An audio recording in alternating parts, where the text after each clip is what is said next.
This Beyond Clean Articles on the Go feature is titled Competency Saves Lives. Why the Hard Work of SPD Competency Paperwork Can't Be Ignored. Written by Hank Balch, founder and president of Beyond Clean. In recent months, I've seen multiple videos of similar horrifying events pop up on my social media news feeds. The consistent theme runs like this: surveillance videos of parking lots, food courts, or bus stations.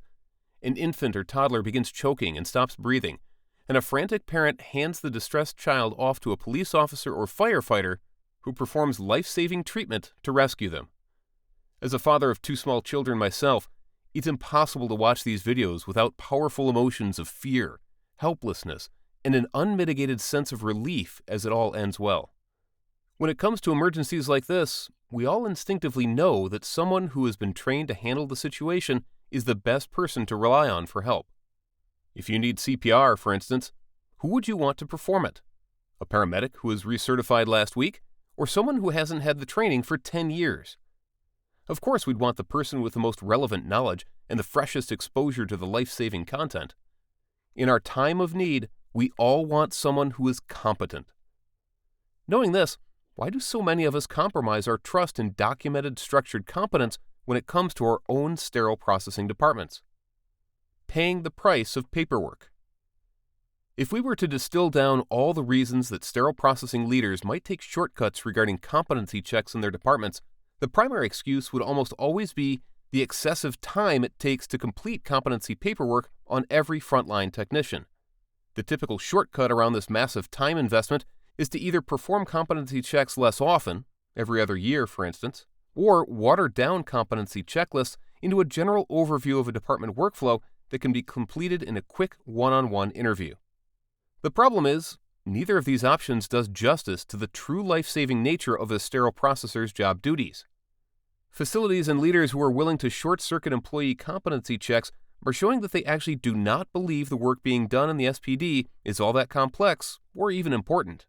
Actions speak louder than words, and inconsistent or shallow competency checks in sterile processing say, we aren't really serious about patient safety in our departments.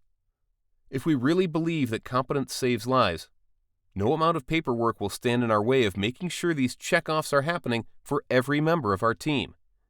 If we really believe that competence saves lives, we will gladly pay the price of paperwork to ensure our patients receive the best instrument reprocessing service possible.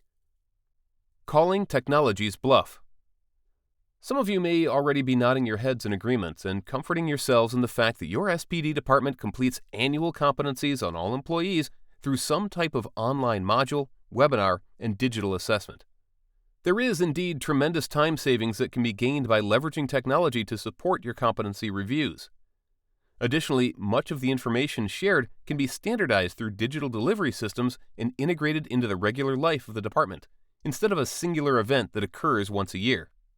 However, if we're honest with ourselves and our department leaders, we have all completed online competency modules with eyes glazed over and no real competency mastery by the end of it. Yes, we were exposed to the content, but it was like rain on a tin roof. Plenty of noise, but dry by morning.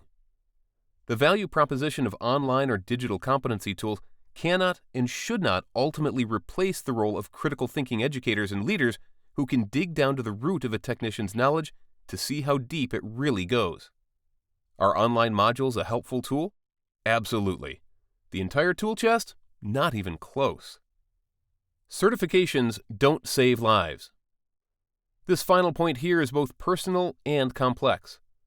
Personal because many professionals in the sterile processing industry have gone through tremendous lengths to become certified in the field, including paying anywhere from a few hundred to thousands of dollars to gain the credentials necessary for their particular roles. Complex, because many of these distinctions are not as clear-cut as some of us would like. Here's what I mean. Whether you have a CRCST or CSPDT behind your name is ultimately irrelevant when it comes to the reality of your competence in the field of sterile processing. Credentials without real knowledge are hollow letters with no meaning. It is completely possible to read textbooks and pass tests without ever allowing the content to impact your professional abilities, commitments, and perspectives.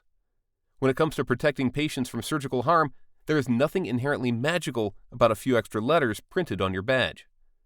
What really matters and what really saves lives is the decision of sterile processing professionals to take the wealth of information and best practices they've learned in certification training and continuing education and apply it to the way they do their jobs every day. When department leaders and facilities commit to doing the hard work of developing real competence across their teams, regularly review and refresh this knowledge, and wisely leverage technology as a means to supplement competence documentation, then technicians can become equipped to handle the truly dangerous and life-saving job in front of them. If competence saves lives, incompetence can lose it. And that's an option no parent and no SPD professional could live with. Decide today. Don't compromise. Document competence.